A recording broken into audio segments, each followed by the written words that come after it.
Menteri Keuangan Sri Mulyani Indrawati berulang kali menjelaskan bahwa kondisi ekonomi global sedang tidak baik-baik saja. Hal ini tercermin dari kemungkinan terjadinya resesi ekonomi yang menjadi momok menakutkan bagi semua bangsa termasuk Indonesia. Hari ini dan kemarin ya, memang disampaikan bahwa tahun 2023 masih akan merupakan tahun yang cukup banyak risiko, dan ini sudah terlihat dari IMF menunjukkan revisi pertumbuhan ekonomi ke bawah.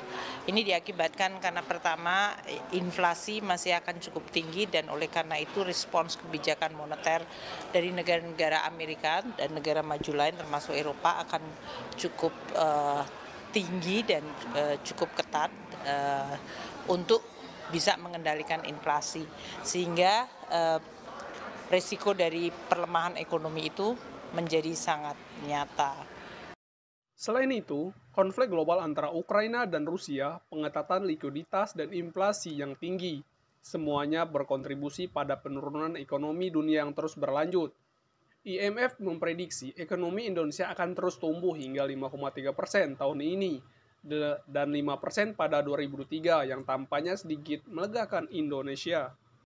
Nah, menurut Menteri Keuangan, Sri Mulyani menyatakan bahwa Indonesia memiliki potensi kecil terkena dampak resesi global pada tahun 2023. Neraca perdagangan Indonesia yang surplusnya pada Agustus 2022 terus menunjukkan peningkatan aktivitas manufaktur yang akan menyelamatkan negara dari jurang resesi.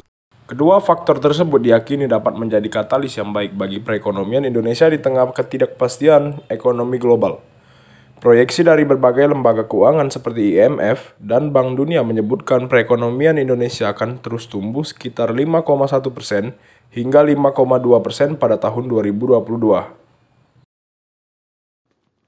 Adapun 5 cara untuk menghadapi resesi dunia. Yang pertama ialah kontrol keuangan dengan bijak. Yang kedua, berusaha untuk melunasi semua hutang. Yang ketiga, mempersiapkan dana darurat dan juga asuransi. Yang keempat, mencari pendapatan tambahan. Dan yang terakhir ialah melakukan investasi dan menabung.